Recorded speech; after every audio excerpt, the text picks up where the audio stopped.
Hi, magandang gabi sa inyo mga kasawi. Kamusta na po kayong lahat? Naway nasa mabuti kayong kalagayan at mag-iingat kayo palagi mga kasawi.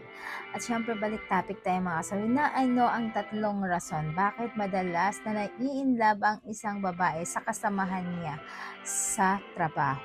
So ayan, pakinggan nyo to mga kanalakihan at kababaihan para may mga idea kayo kung bakit nga ba sila nai-inlove. Ayan. Ang unang rason natin mga kasawi is madalas silang nagkakasama. Siyempre ang isang babae kahit na taken na ito, ayan.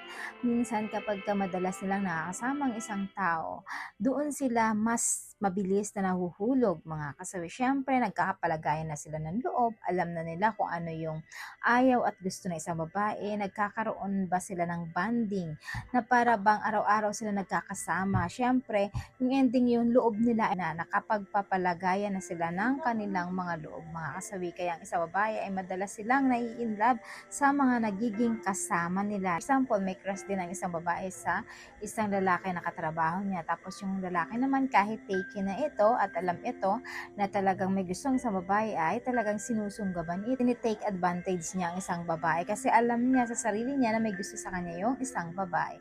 Kaya sila ay nagkakapalagayan ng loob mga kasawi. Ayan yung ating una na rason. Ang pangalawa mga kasawi is tuksuhan. Ayan, syempre kapag ka nagkakasama ang magka-workmate, magkasama kayo sa loob ng opisina, ayan, or kung saan man, basta magka-work kayo, magkasama sa trabaho.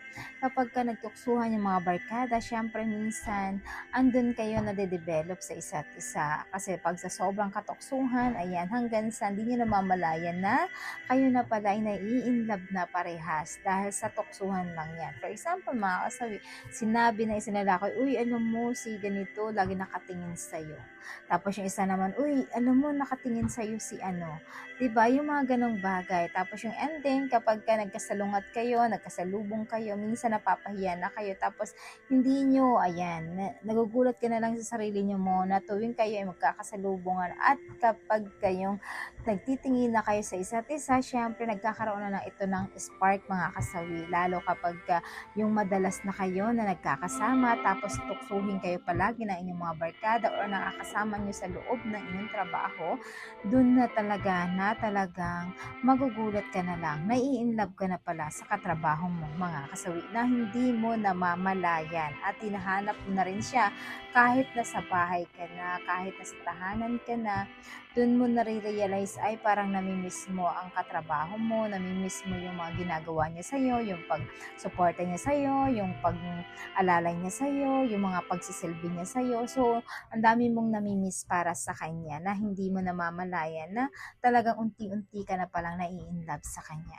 Ayan yung ating pangalawang rason mga kasawi. Ang pangatlo mga kasawi is nade-develop. Napakadalas na nade-develop ang isang tao kapag tuwing sila ay magkasama.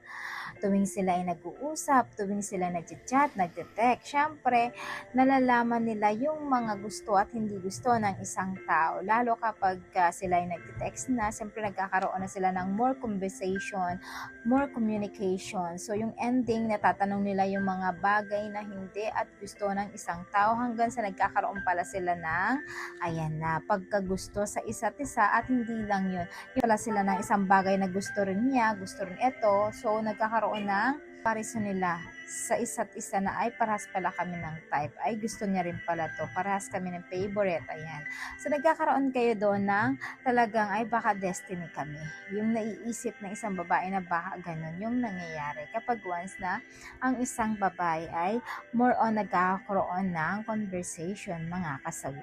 So yan lang po yung ating pangatlong rason. At syempre hindi mawawala yung advice sa topic na ito, lagi na hindi naiiwasan talaga na magkakadevelopan ang isang tao sa madalas lang nakakasama. Pero lagi niyong tatandaan na dapat merong limitasyon, lalo kapag kayo ay taken na, isipin niyo na mabuti yung pamilya ninyo na masisira at mawawasak dahil lang sa maling tuksuhan, dahil lang sa natukso ka lang, dahil nakasama mo lang. So iisipin mo palagi yung magiging kahinatnan ng inyong relasyon at inyong pamilya mga kasawi.